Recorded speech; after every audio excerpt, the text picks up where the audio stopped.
प्रिय भक्तों, एकादशी की तरह ही हर महीने में 2 बार प्रदोष व्रत आता है, जो कि हर शुक्ल और कृष्ण पक्ष की त्रयोदशी तिथि को रखा जाता है।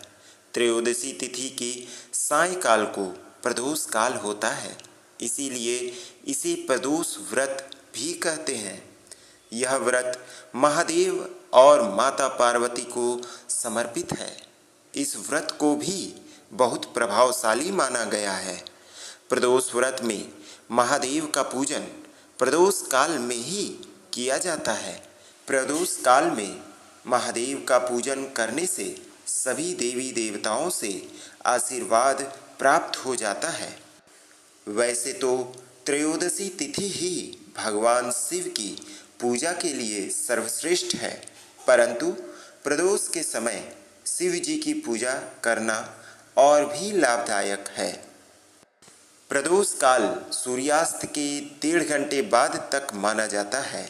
इसके अलावा प्रदोष काल को खास तौर पर महादेव का पूजन ही किया जाता है। इस दिन महादेव का व्रत रखने और प्रदोष काल में विधि विधान से महादेव का पूजन करने से वे प्रसन्न होते हैं और सभी मनोकामनाएं पूर्ण करते हैं। गुरुवार के दिन प्रदोष व्रत पड़े तो इस दिन के व्रत के फल से शत्रुओं का विनाश होता है। प्रदोष व्रत की विधि। प्रदोष व्रत करने के लिए मनुष्य को त्रयोदशी के दिन प्रातः सूर्योदय से पूर्व उठना चाहिए। नित्य कर्मों से निवृत्त होकर भगवान श्री भोलेनाथ का स्मरण करें। इस व्रत में आहार नहीं लिया जाता है। पूरे दिन उपवास रखने के बाद सूर्यास्त से 1 घंटा पहले स्नान आदि कर श्वेत वस्त्र धारण किए जाते हैं। प्रिय भक्तों, पूजन स्थल को गंगा जल या स्वच्छ जल से शुद्ध करने के बाद गाय के गोबर से लीप कर मंडप तैयार किया जाता है। अब इस मंडप में 5 रंगों का उपयोग करते हुए रंगोली बनाई जाती है। प्रदोष व्रत की आराधना करने के लिए कुशा के आसन का प्रयोग किया जाता है।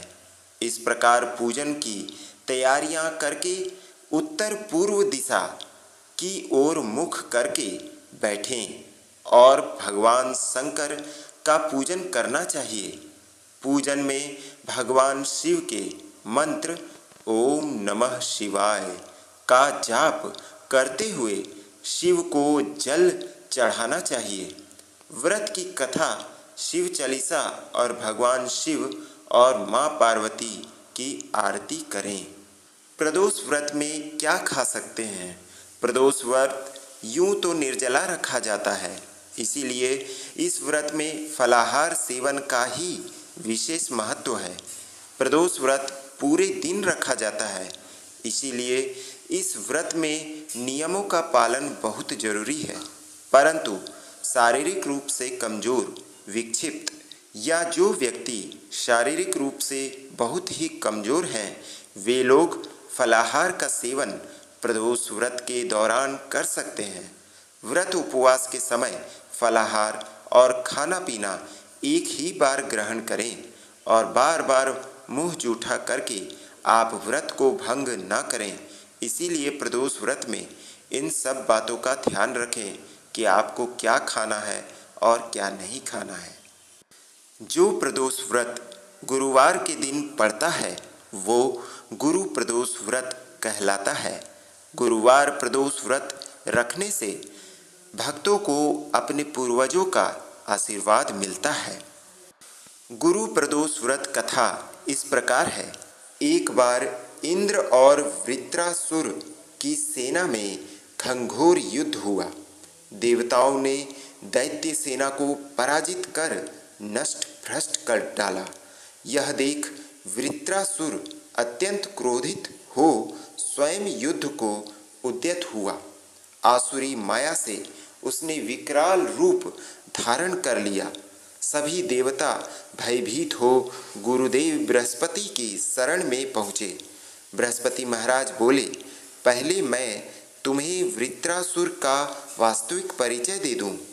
वृत्रासुर बड़ा तपस्वी और कर्मनिष्ठ है। उसने गंधमादन पर्वत पर घोर तपस्या कर शिव जी को प्रसन्न किया। पूर्व समय में वह चित्ररथ नाम का राजा था। एक बार वह अपने विमान से कैलाश पर्वत चला गया।